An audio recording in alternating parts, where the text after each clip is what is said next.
আসসালামু আলাইকুম ভিউয়ার্স। আজকে আমরা অষ্টম শ্রেণীর ডিজিটাল প্রযুক্তি বইয়ের শিখন অভিজ্ঞতা পাঠ অর্থাৎ চলো নেটওয়ার্কের সংযুক্ত হই। অর্থাৎ আমরা এখন এই শিখন অভিজ্ঞতা 5-এর যে ছকগুলো রয়েছে সেই ছকের নমুনার সমাধান দেখে নিব। তো এখানে প্রথমেই বলা হয়েছে সেশন 1 নেটওয়ার্কের প্রয়োজনীয়তা। তো আজকে আমরা সেশন 1-এর মধ্যে যতগুলো ছক রয়েছে আমরা সেই সবগুলো ছকেরই সমাধান দেখে নেব। তো এখানে সর্বপ্রথম একটি ছক রয়েছে, ছক 5.1। তো এই ছকটি পূরণের জন্য আমাদেরকে যে কাজগুলো করতে হবে সেই নির্দেশনাটি আমরা এখন পড়ে নেব। তো এখানে বলা হয়েছে, এবার এসো রিফাতের গল্পটি থেকে কম্পিউটার নেটওয়ার্কের প্রয়োজনীয়তা বা সুবিধাগুলো সম্পর্কে জানলাম, সেগুলো নিচের ছকে লিখি। অর্থাৎ উপরে এই বাক্সের মধ্যে কিন্তু রিফাত নামক একজন শিক্ষার্থীর একটি গল্প দেওয়া রয়েছে, সেই গল্পের আলোকে কিন্তু আমাদেরকে ছকটি পূরণ করতে হবে। তো আমি এই গল্পের সারসংক্ষেপটি তোমাদেরকে বলে দিচ্ছি, তোমরা চাইলে কিন্তু গল্পটি সম্পূর্ণ পড়তে পারো। তো এই গল্পের সারসংক্ষেপ হচ্ছে, রিফাত নামক একজন অষ্টম শ্রেণীর শিক্ষার্থী, সে তাদের কম্পিউটার ল্যাবে যায় এবং পাওয়ার পয়েন্ট প্রেজেন্টেশন বানাতে চায়, কিন্তু সে এই প্রেজেন্টেশন বানানোর জন্য তার ল্যাপটপে সেই সফটওয়্যারটা ইনস্টল পায় না। তখন সে তার শিক্ষক ও সহপাঠীর সহায়তায় সেই প্রেজেন্টেশনটি বানিয়ে ফেলে, কিন্তু সমস্যা হচ্ছে সেই প্রেজেন্টেশনটিতে কিছু ভুল হয়। কিন্তু তখন স্কুলের ল্যাবটা বন্ধ হয়ে যায়, তখন সে খুবই কষ্ট করে শিক্ষকের সহায়তায় সেই প্রেজেন্টেশনটির ভুলগুলো সঠিক করে তারপরে শিক্ষককে জমা দেয়। তো এটাই হচ্ছে কাহিনীটা। তো এই সমস্যাটি সমাধানের জন্য নেটওয়ার্কের প্রয়োজনীয়তা সুবিধাগুলো সম্পর্কেই কিন্তু আমাদেরকে এখন নিচের এই ছকে লিখতে হবে। তো আমরা এখন এই ছকের নমুনার সমাধান দেখে নেব। তো সেশন 1 নেটওয়ার্কের প্রয়োজনীয়তা ছক 5.1 আপনাদের বোঝার সুবিধার্থে আমি টাইটেলে এইভাবে দিয়ে দিয়েছি। তো 1 নম্বরে আমি দিয়ে দিয়েছি সফটওয়্যার শেয়ারিং। বিদ্যালয়ের ক্লাউডে সংযুক্ত হয়ে প্রেজেন্টেশন তৈরির সফটওয়্যারটি ব্যবহার করা। তারপরে ভিডিও ও তথ্য শেয়ারিং। ল্যাবের সকল কম্পিউটার এবং নেটওয়ার্কে সংযুক্ত থাকায় সাকিবের কম্পিউটারের ভিডিওগুলো রিফাদের কম্পিউটারে নেওয়া। তারপরে 3 প্রিন্টিং সুবিধা। ল্যাবের নেটওয়ার্কে সংযুক্ত প্রিন্টার ব্যবহার করে প্রেজেন্টেশন প্রিন্ট করা। Remote login. বিদ্যালয়ের ল্যাবে চালু থাকা একটি কম্পিউটারে বাসা থেকে রিমোট লগইন করে প্রেজেন্টেশনের ফাইল সংগ্রহ করা এবং তাতে পরিবর্তন করা। Resource optimisation. একটি নেটওয়ার্কে সংযুক্ত কম্পিউটারগুলো একটি প্রিন্টার ব্যবহার করতে পারে, যা রিসোর্স অপটিমাইজেশন ও খরচ কমানোর ক্ষেত্রে সহায়ক। তারপরে কেন্দ্রীয় ডাটা সংরক্ষণ। বিদ্যালয়ের ক্লাউডে সংযুক্ত হয়ে সফটওয়্যার ব্যবহার করা হয়, যা কেন্দ্রীয়ভাবে ডাটা সংরক্ষণের সুবিধা দেয়। তারপরে নেটওয়ার্ক সিকিউরিটি। বিদ্যালয়ের নেটওয়ার্কে সংযুক্ত প্রিন্টার এবং ফাইল শেয়ারিং করার মাধ্যমে শুধুমাত্র অনুমোদিত ব্যক্তিরাই নির্দিষ্ট ডেটা এবং রিসোর্স ব্যবহার করতে পারে, যা নিরাপত্তা নিশ্চিত করে। তারপরে দূর থেকে কাজ করার সুবিধা। রিমোট লগ ইনের মাধ্যমে যে কোনো জায়গা থেকে বিদ্যালয়ের নেটওয়ার্কে সংযুক্ত কম্পিউটার অ্যাক্সেস করা যায়। তো এখান থেকে কিন্তু 5.1 এর সমাধান হয়ে গেল। এরপরে আমরা দেখে নিব পরবর্তী সেশনের কাজটি। তো পরবর্তীতে এখানে বলা হয়েছে যে পরবর্তী সেশনের প্রস্তুতি, অর্থাৎ পরে যে 2 নম্বর সেশনটি রয়েছে সেই সেশনের পূর্ববর্তী একটি কাজ এখানে দেওয়া হয়েছে। আমাদের চারপাশে কি কি ডিজিটাল নেটওয়ার্ক রয়েছে তা খুঁজে বের করে নিচের ছকে লিখে আন। তো আমরা এখন ছক 5.2 এরও সমাধান দেখে নেব। আর আপনারা যারা এখনো আমাদের এই চ্যানেলটি সাবস্ক্রাইব করেননি, দয়া করে সাবস্ক্রাইব করে দিবেন এবং নোটিফিকেশন অল করে দিবেন, যাতে আমাদের আপলোড করা পরবর্তী ভিডিওগুলো আপনারা প্রথমেই পেয়ে যান। তো আপনারা দেখতেই পাচ্ছেন, আবারও আমি টাইটেলে দিয়ে দিয়েছি সেশন 1 নেটওয়ার্কের প্রয়োজনীয়তা ছক 5.2। তো এখানে বলেছি আমি প্রথমেই ইন্টারনেট, আমরা কিন্তু ইন্টারনেট সব থেকে বেশি ব্যবহার করে থাকি। এটি পৃথিবী জুড়ে বিস্তৃত নেটওয়ার্ক, যা বিভিন্ন ডিভাইস ও সার্ভারকে সংযুক্ত করে। ইন্টারনেটের মাধ্যমে আমরা web browsing, email, social media, online streaming, online shopping এবং বিভিন্ন অনলাইন সার্ভিস ব্যবহার করতে পারি। তারপরে লোকাল এরিয়া নেটওয়ার্ক অর্থাৎ LAN। এটি একটি নির্দিষ্ট এলাকার মধ্যে, যেমন অফিস, স্কুল ও বাসার মধ্যে কম্পিউটার এবং অন্যান্য ডিভাইস সংযুক্ত করে। LAN এর মাধ্যমে ডেটা শেয়ারিং, প্রিন্টিং এবং ইন্টারনেট শেয়ার করা যায়। তারপরে ওয়াইফাই নেটওয়ার্ক। এটি একটি ওয়্যারলেস নেটওয়ার্ক যা রাউটার বা অ্যাক্সেস পয়েন্টের মাধ্যমে ডিভাইসগুলোকে ইন্টারনেটে সংযুক্ত করে। বাসা, অফিস, ক্যাফে এবং পাবলিক স্পেসে ওয়াইফাই নেটওয়ার্ক ব্যবহার করা যায়। তারপরে মোবাইল নেটওয়ার্ক, মোবাইল ফোন এবং অন্যান্য মোবাইল ডিভাইসের জন্য cellular network GSM, CDMA, 3G, 4G, 5G ব্যবহার করা হয়। এর মাধ্যমে আমরা ভয়েস কল, এসএমএস এবং মোবাইল ডাটা ব্যবহার করতে পারি। তারপরে ব্লুটুথ নেটওয়ার্ক, এটি স্বল্প দূরত্বের ওয়্যারলেস নেটওয়ার্ক যা ডিভাইসগুলোর মধ্যে ডাটা ট্রান্সফার এবং সংযোগ স্থাপন করতে ব্যবহৃত হয়। উদাহরণস্বরূপ মোবাইল ফোন এবং হেডফোন, কম্পিউটার এবং মাউস ইত্যাদি। তারপরে প্যান অর্থাৎ পার্সোনাল এরিয়া নেটওয়ার্ক, এটি ব্যক্তিগত ডিভাইসগুলোর মধ্যে সংযোগ স্থাপনের জন্য ব্যবহৃত হয়, যেমন ব্লুটুথ, ইউএসবি ব্যবহার করে। তারপরে ইথারনেট নেটওয়ার্ক, এটি ওয়ার্ড নেটওয়ার্ক যা সাধারণত অফিস এবং বাসায় ব্যবহৃত হয়। ইথারনেট কেবলের মাধ্যমে ডিভাইসগুলো সংযুক্ত করা হয়।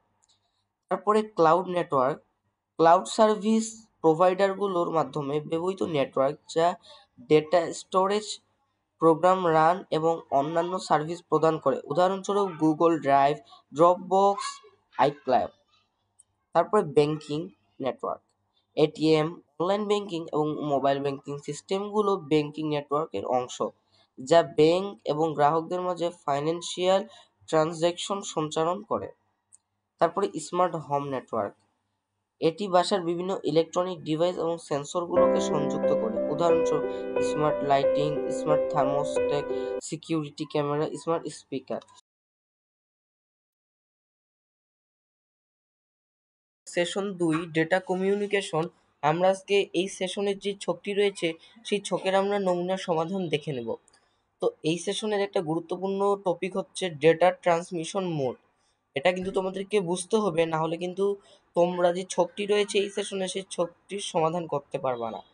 তো এখানে তোমাদেরকে বুঝতে হবে যে এই ছক 5.3-এ এখানে একটা বুঝার জিনিস আছে। এখানে বলা হয়েছে ডেটা ট্রান্সমিশন, অর্থাৎ এখানে ধরনগুলো দেওয়া হয়েছে আর রাস্তা চলাচল মানে এখানে ব্যাখ্যা সহকারে বুঝিয়ে দেওয়া হয়েছে। সিমপ্লেক্স আসলে কি সেটা এখানে বোঝানো হয়েছে।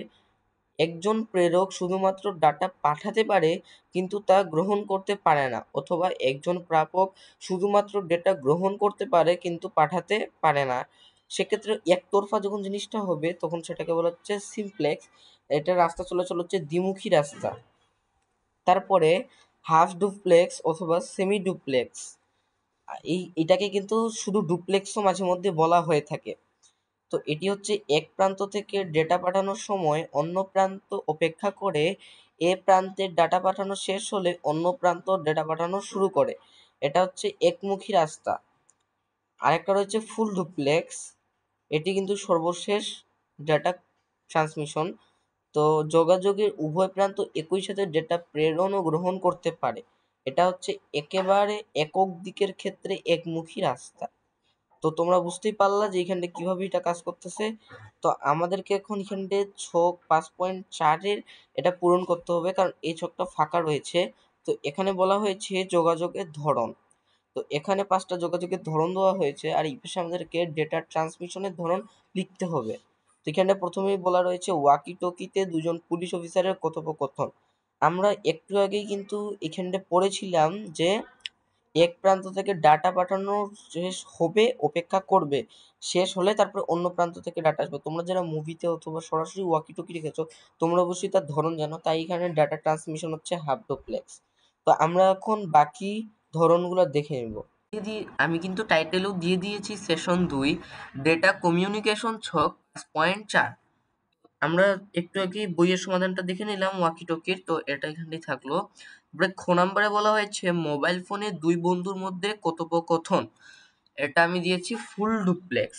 তো আমি ফুল ডুপ্লেক্স কেন দিলাম, আমরা কিন্তু একটু আগে পড়েছি একই সাথে প্রেরণ ও প্রেরক পাবে আবার প্রাপক এখানে তথ্য আদান প্রদান করতে পারবে, তাই এটা আমরা ফুল ডুপ্লেক্স দিয়েছি।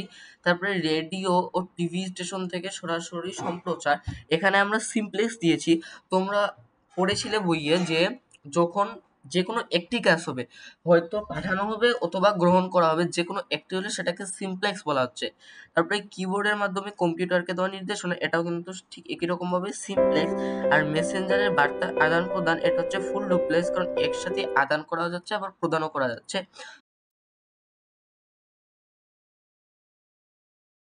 সেশন 3, চারপাশে যত নেটওয়ার্ক। আজকে আমরা এই সেশনের যে কাজগুলো রয়েছে সেই কাজের আমরা সমাধান দেখে নেব। তো এই সেশনের সবচেয়ে গুরুত্বপূর্ণ বিষয় হচ্ছে এই ছকটি। এই ছকটি কিন্তু তোমরা পড়ে নিবা, তাছাড়া আমরা যখন কাজের সমাধান করব তখন আমরা এই ছকটিও আলোচনা করে নিব। তো সবার প্রথমে আমরা কাজে চলে যাচ্ছি। তো এই কাজের নির্দেশনায় বলা হয়েছে যে এবারে এসো, নিচের চিত্রগুলো থেকে কোনটি কোন ধরনের নেটওয়ার্ক তা নির্ণয় করো। তো এখানে কয়টি চিত্র দেওয়া রয়েছে? একটি, দুটি, তিনটি, আর সর্বশেষ আরেকটি চিত্র রয়েছে, মোট হলো 4টি চিত্র। তো আমরা এখন এই 4টি চিত্ররই সমাধান দেখে নেব। আর আপনারা যারা এখনো আমাদের এই চ্যানেলটি সাবস্ক্রাইব করেননি, দয়া করে সাবস্ক্রাইব করে দিবেন এবং নোটিফিকেশন অল করে দিবেন, যাতে আমাদের আপলোড করা পরবর্তী ভিডিওগুলো আপনারা প্রথমেই পেয়ে যান। তো আমরা সরাসরি চলে আসলাম সমাধানে। তো টাইটেলেই দিয়ে দিয়েছি সেশন 3, চারপাশের যত নেটওয়ার্ক, ব্র্যাকেটে দিয়ে দিয়েছি নেটওয়ার্ক নির্ণয়। তো প্রথমে আমরা কোন নাম্বার চিত্রের উত্তর হিসেবে দেখতে পাচ্ছি পেন। পেনের পূর্ণরূপ হচ্ছে পার্সোনাল এরিয়া নেটওয়ার্ক। তো আমরা এখানে কেন পেন দিলাম? পেনের সংজ্ঞাটি হচ্ছে এমন যে আমাদের প্রয়োজনে কম্পিউটারকে অন্য যন্ত্র বা ডিভাইসে যুক্ত করে কাজ সেরে নিই। যেমন ল্যাপটপের সাথে প্রিন্টারের সংযোগ, এই সংযোগটিও এক ধরনের নেটওয়ার্ক। এই ধরনের ব্যক্তিগত নেটওয়ার্কই হলো পার্সোনাল এরিয়া নেটওয়ার্ক। তো আমরা এখানে দেখতেই পাচ্ছি একটি কম্পিউটারের সাথে একটি পিসি, একটি মোবাইল, একটি ওয়াইফাই, এটা রাউটার তো বলা যাচ্ছে না, বলতে পারছেন এর নাম কি, তোমরা চাইলে আমাকে কমেন্ট করে জানিয়ে দিতে পারো। প্রিন্টার, মাউস আর হেডফোন কানেক্ট রয়েছে, তাই আমরা বলতে পারতেছি এটা হচ্ছে পার্সোনাল এরিয়া নেটওয়ার্ক। তারপরে 2 নাম্বার চিত্রটির উত্তর হিসেবে আমরা দেখতে পাচ্ছি ল্যান। ল্যানের পূর্ণরূপ হচ্ছে লোকাল এরিয়া নেটওয়ার্ক। তো লোকাল এরিয়া নেটওয়ার্কের সংজ্ঞাটি হচ্ছে এমন যে সাধারণত কোনো প্রতিষ্ঠান, যেমন আমাদের বিদ্যালয়ে বিভিন্ন কক্ষে ভিন্ন ভিন্ন ডিভাইসগুলো আছে, যেমন laptop, computer, printer, scanner, mobile ইত্যাদি, সেগুলোর সমন্বয়ে যে নেটওয়ার্ক তৈরি করি তাই হচ্ছে লোকাল এরিয়া নেটওয়ার্ক। সাধারণত 100 মিটার বা কম এরিয়ার মধ্যে এ ধরনের নেটওয়ার্ক গড়ে ওঠে। আমরা দেখতেই পাচ্ছি একটি সুইচের সাথে কিন্তু প্রিন্টার, মোবাইল, টেলিফোন, কম্পিউটার আর ল্যাপটপ কানেক্ট হয়েছে, তাই আমরা বলতে পারতেছি এটা হচ্ছে ল্যান, অর্থাৎ লোকাল এরিয়া নেটওয়ার্ক। তারপরে গ নাম্বার চিত্র অর্থাৎ 3 নাম্বার চিত্রে আমরা দেখতে পাচ্ছি উত্তর হিসেবে দেওয়া হয়েছে মেন। তো মেনের পূর্ণরূপ হচ্ছে মেট্রোপলিটন এরিয়া নেটওয়ার্ক। তো মেট্রোপলিটন এরিয়া নেটওয়ার্কের সংজ্ঞাটি হচ্ছে যে যখন আমরা যে শহরে বাস করি সেই শহরের বিভিন্ন স্থানে অবস্থিত কম্পিউটার বা কম্পিউটার ডিভাইসগুলোকে নিয়ে যে নেটওয়ার্ক তৈরি হয় তাই মেট্রোপলিটন এরিয়া নেটওয়ার্ক। সাধারণত লোকাল এরিয়া নেটওয়ার্কগুলি যুক্ত করে এই নেটওয়ার্ক তৈরি হয়। এই ধরনের নেটওয়ার্কের এরিয়া 10 কিমি থেকে 30 কিমি পর্যন্ত হতে পারে। তো আমরা দেখতে পাচ্ছি একটা ক্লাউডের সাথে কিন্তু একটা তোমার এখানে সবগুলোই ল্যান নেটওয়ার্ক। তো একটা ক্লাউডের সাথে কতগুলো ল্যান নেটওয়ার্ক কানেক্ট রয়েছে, অর্থাৎ একটা লোকালের সাথে কিন্তু একটা বিশাল বড় কানেকশন হয়েছে, তাই এটার নাম হচ্ছে মেট্রোপলিটন এরিয়া নেটওয়ার্ক। সর্বশেষ চিত্রটি কিন্তু একটু বিশাল, তো আমরা একটু জুম করে নিই তাহলে তোমাদের দেখতে একটু সুবিধা হবে। তা তোমরা দেখতেই পাচ্ছ এখানে যে এখানে একটা ক্লাউডের সাথে কত কি কানেক্ট হয়েছে। এখানে একটা ক্লাউড, এখানে একটা ক্লাউড, এটার সাথে আবার আরো দুটা ক্লাউড যুক্ত হয়েছে, এখানে আরো লেন যুক্ত হয়েছে। সবকিছু মিলে এটার উত্তর হবে ওয়ানের পূর্ণরূপ হচ্ছে হোয়াইট এরিয়া নেটওয়ার্ক। তো হোয়াইট এরিয়া নেটওয়ার্ক আমরা কেন নাম দিলাম? হোয়াইট এরিয়া নেটওয়ার্কের পূর্ণরূপ হচ্ছে, অর্থাৎ এটার সংজ্ঞাটি হচ্ছে বিস্তৃত ভৌগোলিক এলাকা জুড়ে বিভিন্ন ধরনের নেটওয়ার্কের সংযুক্তির মাধ্যমে হোয়াইট এরিয়া নেটওয়ার্ক তৈরি হয়। এটি একটি অঞ্চল, দেশ বা অনেকগুলো দেশ নিয়েই তৈরি হতে পারে। যেমন নেটওয়ার্ক সারা বিশ্ব জুড়ে বিস্তৃত একটি হোয়াইট এরিয়া নেটওয়ার্ক। তো আমরা কিন্তু বুঝতেই পারলাম যে কিভাবে এই নেটওয়ার্কের চিত্রগুলো চিহ্নিত করতে হয়। তারপর একটি কাজ রয়েছে পরবর্তী সেশনের প্রস্তুতি, যেখানে একটা প্রস্তুতিমূলক কাজ রয়েছে। তো আমরা এখন এই প্রস্তুতিমূলক কাজেরও সমাধান দেখে নিব। তো এখানে বলা হয়েছে ডেটা বা তথ্য কিভাবে চলাচল করে তা কি আমরা জানি? নেটওয়ার্কের মাধ্যমে কিভাবে তথ্য চলাচল করতে পারে তা নিয়ে কি আমরা চিন্তা করব এবং প্রয়োজনে আমাদের চিন্তাগুলো বাড়ির কাজের খাতায় লিখে ফেলবো। তো এখানে আমি প্রথমে টাইটেলে দিয়ে দিয়েছি ডেটা বা তথ্য কিভাবে চলাচল করে।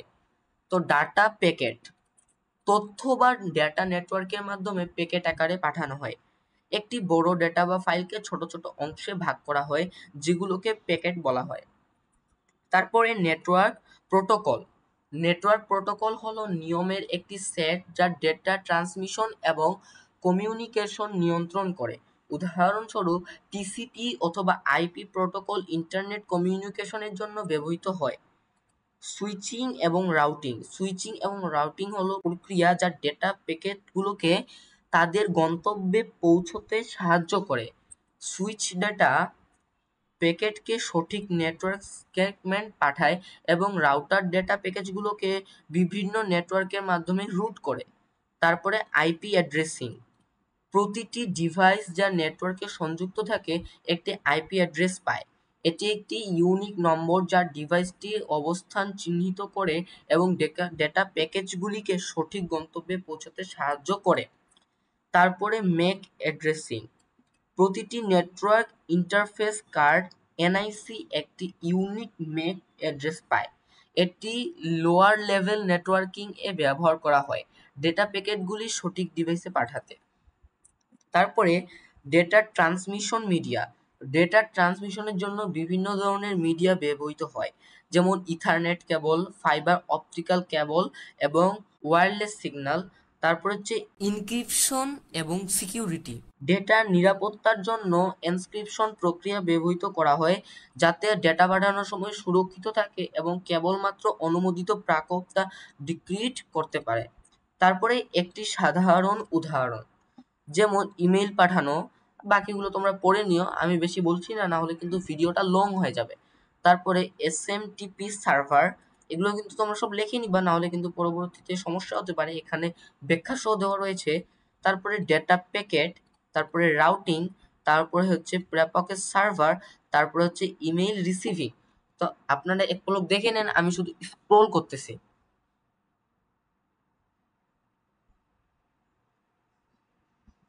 তো আপনারা দেখেই নিলেন এখানে কিভাবে এগুলো রয়েছে। তারপরে বাড়ির কাজের খাতায় নিজের চিন্তা, অর্থাৎ সেখানে কিন্তু চিন্তাও উল্লেখ করতে বলা হয়েছিল। তো চিন্তায় আমি দিয়েছি ডেটা প্যাকেট কি এবং কিভাবে এটি কাজ করে, নেটওয়ার্ক প্রোটোকলের উদাহরণ দিন এবং তাদের কার্যপ্রণালী ব্যাখ্যা করুন। তারপরে আইপি অ্যাড্রেস এবং ম্যাক অ্যাড্রেসের মধ্যে পার্থক্য কি, তারপরে ডেটা ট্রান্সমিশনের বিভিন্ন মিডিয়ার উদাহরণ দিন, কিভাবে এনক্রিপশন এবং সিকিউরিটি ডেটা ট্রান্সমিশন সুরক্ষিত করে। সেশন 4, নেটওয়ার্কের কার্যক্ষমতা। আজকে আমরা এই সেশনের যে সমস্যাটি রয়েছে, একটি গাণিতিক সমস্যা, সেই গাণিতিক সমস্যার আমরা সমাধান দেখে নিব। তো গাণিতিক সমস্যার সমাধান দেখার আগে আপনাদেরকে কিন্তু ছক 5.5 ভালো মতন বুঝতে হবে। তো আপনারা এই ছকটি পড়ে নেবেন, না হলে কিন্তু আপনারা সমাধানের কিছুই বুঝতে পারবেন না। তাছাড়া এখানে একটি সাদৃশ্যপূর্ণ গাণিতিক সমস্যা রয়েছে, এখানকার শুধুমাত্র এই সংখ্যাগুলো চেঞ্জ করা হয়েছে, বাট গাণিতিক সমস্যা কিন্তু একই রকম, আপনারা এই সমাধান থেকেও কিন্তু ধারণা নিতে পারেন। তো আমরা চলে আসলাম সরাসরি গাণিতিক সমস্যাতে। তো গাণিতিক সমস্যা, একটি নেটওয়ার্কে 1 কিলোবাইটের একটি ভিডিও পাঠাতে সর্বনিম্ন 5 সেকেন্ড সময় লাগে। নেটওয়ার্কের কনজেশন থাকায় নেটওয়ার্কটির মাধ্যমে 100 কিলোবাইটের একটি ফাইল পাঠাতে 1 মিনিট সময় লাগলো। নেটওয়ার্কটির বেন্ডউইথ এবং থ্রুপুট কত হবে তা আমাদেরকে নির্ণয় করতে হবে। তো এই ফাঁকা অংশে কিন্তু আমাদের সমাধানটি লিখতে হবে। তো আমরা এখন সরাসরি সমাধানে চলে যাব। আর আপনারা যারা এখনো আমাদের এই চ্যানেলটি সাবস্ক্রাইব করেননি, দয়া করে সাবস্ক্রাইব করে দিবেন এবং নোটিফিকেশন অল করে দিবেন, যাতে আমাদের আপলোড করা পরবর্তী ভিডিওগুলো আপনারা প্রথমেই পেয়ে যান। তো আমরা চলে আসলাম আমাদের গাণিতিক সমাধানে। তো ওইখানটা দেখতে পাচ্ছেন সমাধান দিয়ে আমরা সমাধান করা শুরু করেছি। তো সমাধানটা কি সেটা এখন আমরা দেখে নিব।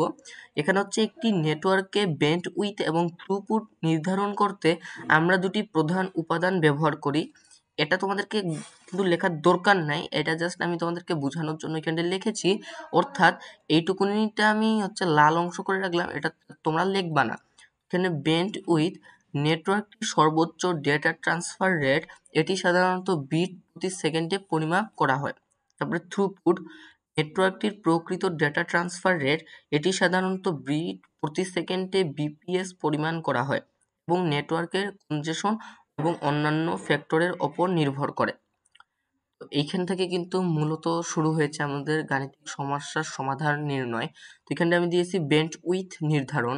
প্রথমে আমরা বেন্ড উইথ নির্ধারণ করব, যদি 1 কিলোবাইট কেবি ডেটা পাঠাতে 5 সেকেন্ড সময় লাগে, তাহলে 1 কিলোবাইট অর্থাৎ 1224 byte into 8 bit equal to 8192 bit.